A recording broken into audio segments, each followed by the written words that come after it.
के बारे में आदरणीय प्रधानमंत्री जी के विजन को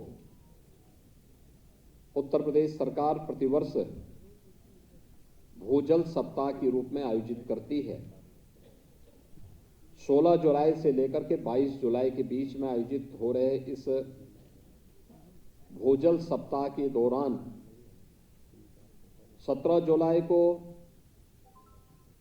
लखनऊ से 10 जनपदों की 550 ग्राम पंचायतों यानी 26 विकासखंड और 550 ग्राम पंचायतों के लिए भूजल रथ का शुभारंभ करने का भी अवसर मुझे प्राप्त हुआ और आज इस समापन समारोह में इस क्षेत्र में कार्य करने वाले विशिष्ट महानुभावों को सम्मानित करने का भी अवसर मुझे प्राप्त हुआ। मैं इस अवसर पर उन्हें बधाई देता हूं और भूजल के लिए कार्य करने वाले, जल संरक्षण उसके उचित प्रबंधन के लिए कार्य करने वाले उन सभी महानुभावों का जिन्होंने प्रत्यक्ष और अप्रत्यक्ष भागीदारी के माध्यम से इस कार्यक्रम को सफल बनाया है, उन सभी का मैं हृदय से अभिनंदन करता हूं। आप सबका मैं इस अवसर पर स्वागत करता हूं। हम सब जानते हैं कि जल है तो जीवन है और जल और जीवन के बीच की इस भाव को समझता हर व्यक्ति है, लेकिन उसके उचित प्रबंधन के बारे में जो प्रयास होने चाहिए उसमें कहीं ना कहीं वह व्यक्ति चूक जाता है। अनेक उपाय हैं, आज की चिंता है, लेकिन ये आदिकाल से ही जल को भारतीय मनीषा ने बहुत पवित्र भाव के साथ उसे देखा था। पृथ्वी सूक्त में जब इस संपूर्ण ब्रह्मांड के कल्याण की बात होती है तो उसमें जल के भी कल्याण की बात निहित होती है, क्योंकि भारतीय मनीषा इस बात को जानती है कि जीव और जंतु सृष्टि की कल्पना इससे की ही नहीं जा सकती, इसके बगैर हो ही नहीं सकती है। और उस परिकल्पना को साकार करने के लिए जिस प्रकार के कार्यक्रम अलग अलग कालखंड में चले हैं वह हर व्यक्ति देखता है। हम सब जानते थे पहले से ही जल संरक्षण के लिए लोग पवित्र कार्य किस रूप में मानते थे, तालाब खुदवाने का काम करते थे। किसी व्यक्ति को अगर कोई लक्ष्य दिया गया आपको कोई पुण्य कार्य करना है तो वह कुआं खुदवाता था।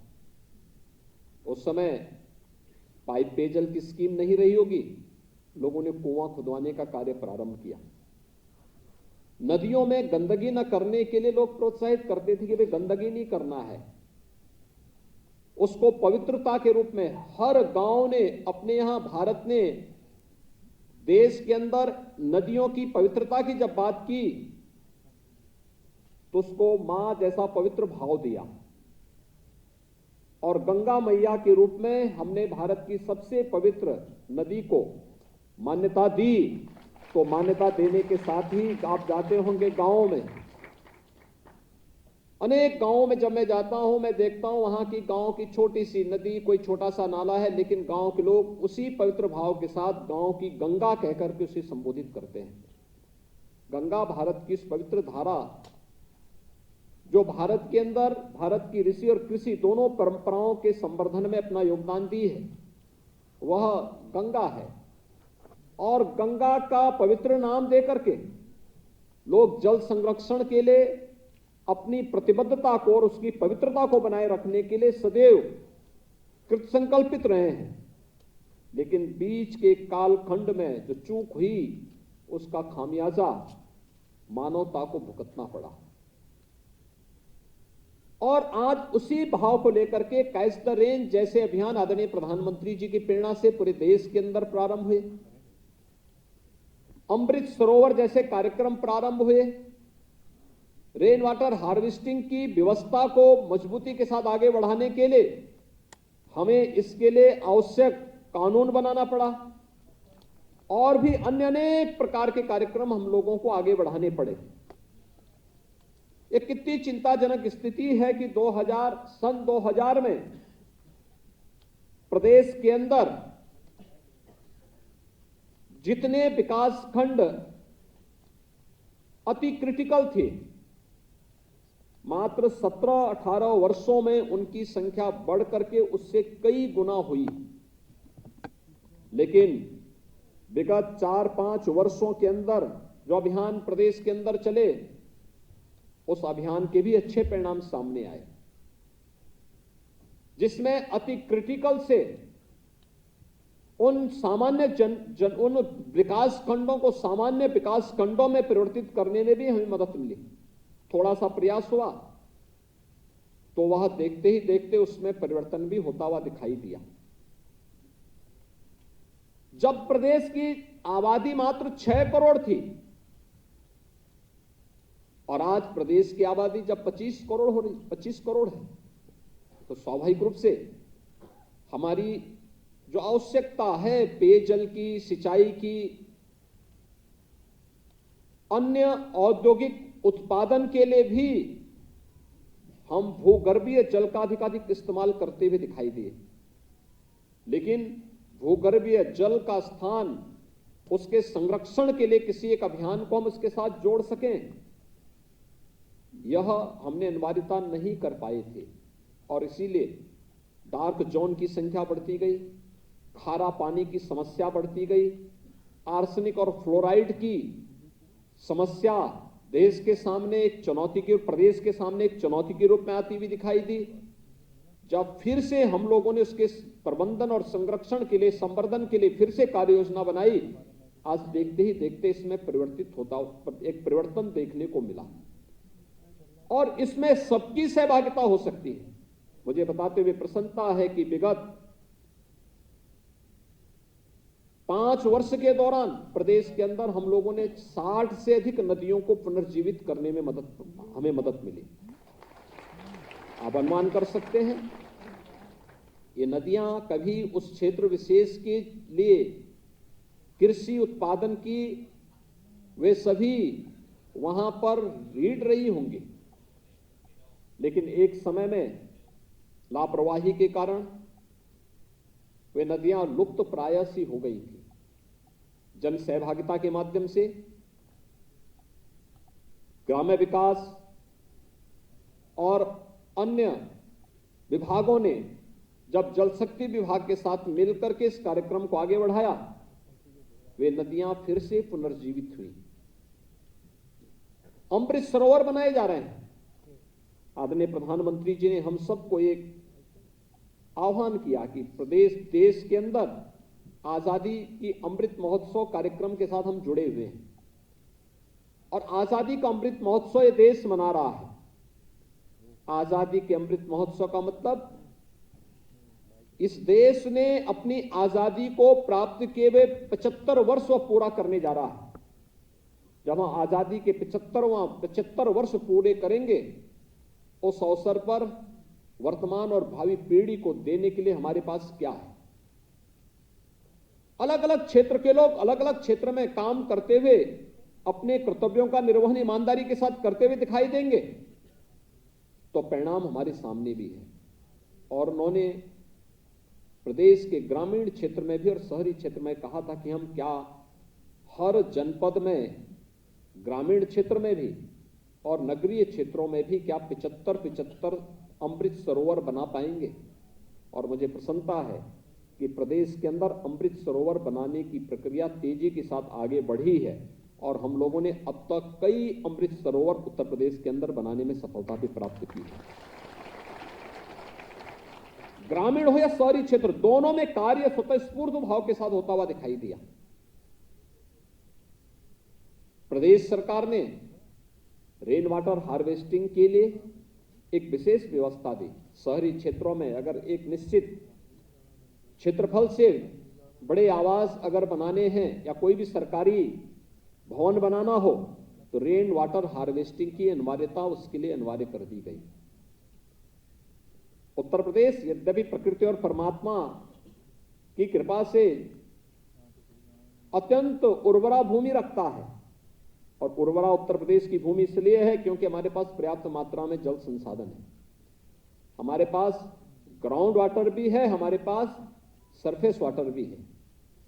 लेकिन जिस तेजी के साथ आबादी बढ़ी और जिस तेजी के साथ औद्योगिकीकरण हुआ और भूगर्भीय जल का दोहन हुआ, उस अनुपात में भूगर्भीय जल के संरक्षण और उसके संवर्धन के लिए जो कदम उठाए जाने चाहिए थे, बीच के कालखंड में उसमें बरती गई लापरवाही का खामियाजा भुगतना पड़ा और उसका परिणाम था कि अनेक विकासखंड अतिदोहित की श्रेणी में आकर के डार्क जोन की श्रेणी में चले गए थे।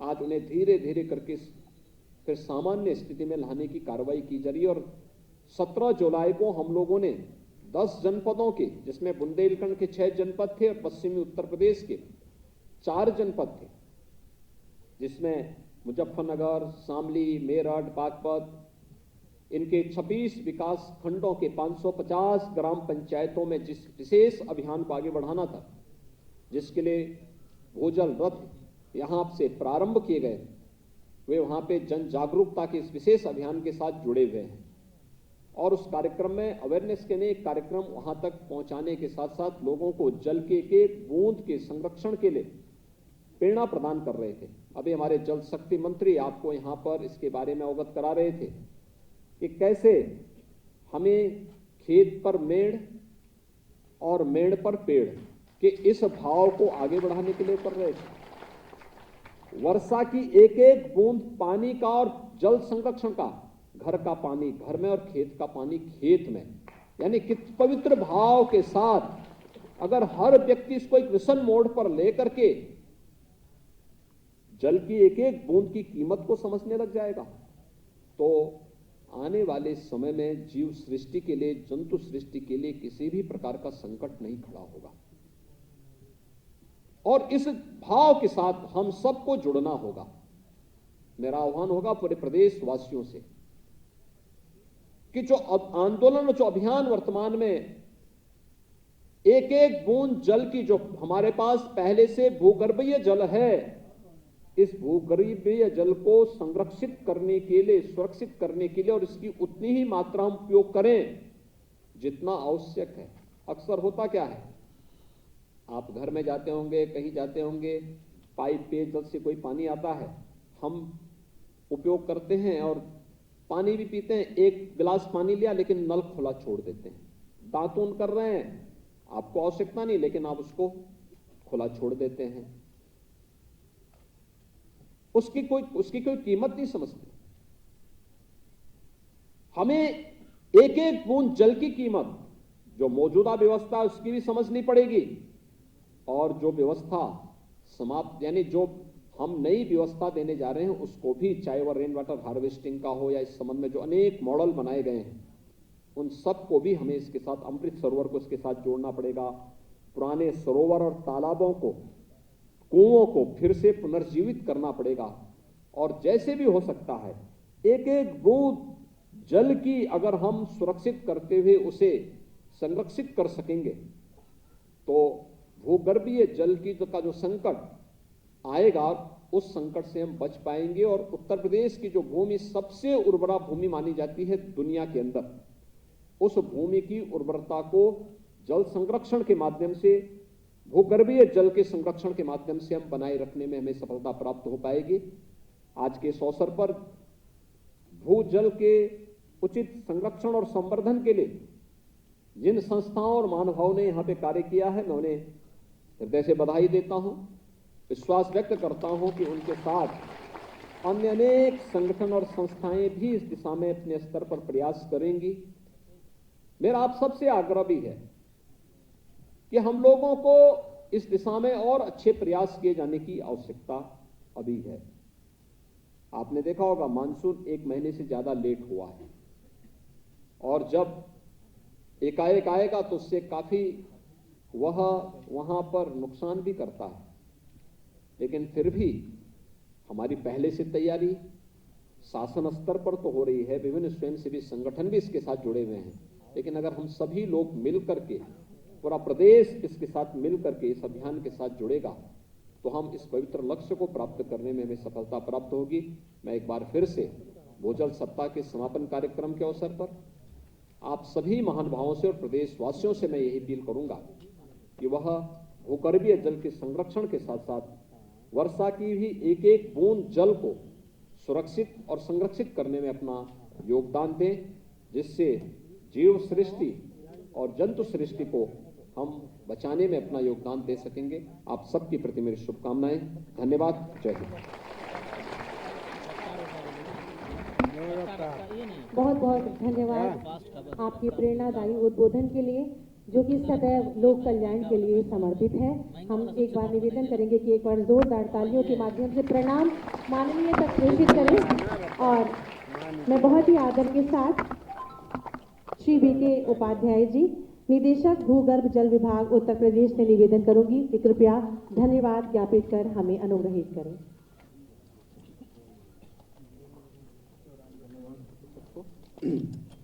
भूजल सप्ताह राज्य स्तरीय समारोह के समापन अवसर पर हमारे प्रदेश के यशस्वी मुख्यमंत्री जी को मैं धन्यवाद देता हूं कि अपने इतने व्यस्ततम कार्यक्रम में से समय निकाल करके यहाँ पे वो आए। उनको एक बार पुनः बहुत बहुत धन्यवाद इसके लिए। मैं अपने विभाग के मंत्री जी श्री स्वतंत्र देव जी का भी स्वागत करता हूँ। उनके कुशल मार्गदर्शन में और उनके निर्देशन में ये कार्यक्रम समारोह सफल हो सका। मैं अपने विभाग के राज्य मंत्री श्री रामकेश निषाद जी का भी बहुत बहुत धन्यवाद देता हूँ कि ये इस कार्यक्रम में उपस्थित होकर के यहाँ की शोभा बढ़ाए। मंच पर उपस्थित हमारे मुख्य सचिव महोदय का भी मैं बहुत बहुत धन्यवाद करता हूँ।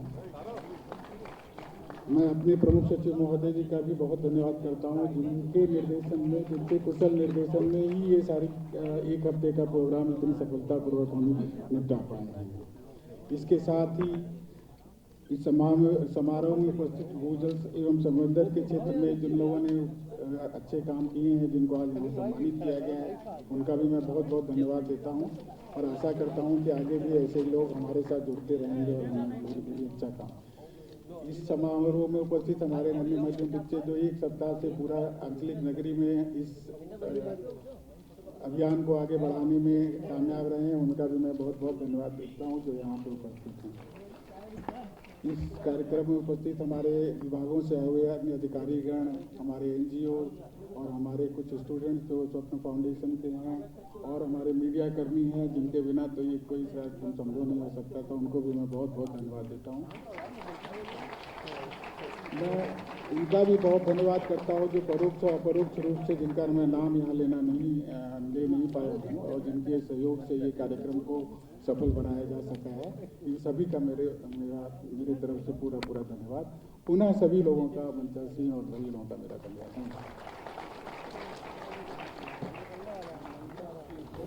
बहुत बहुत धन्यवाद महोदय। और हम हृदय से आभार व्यक्त करेंगे माननीय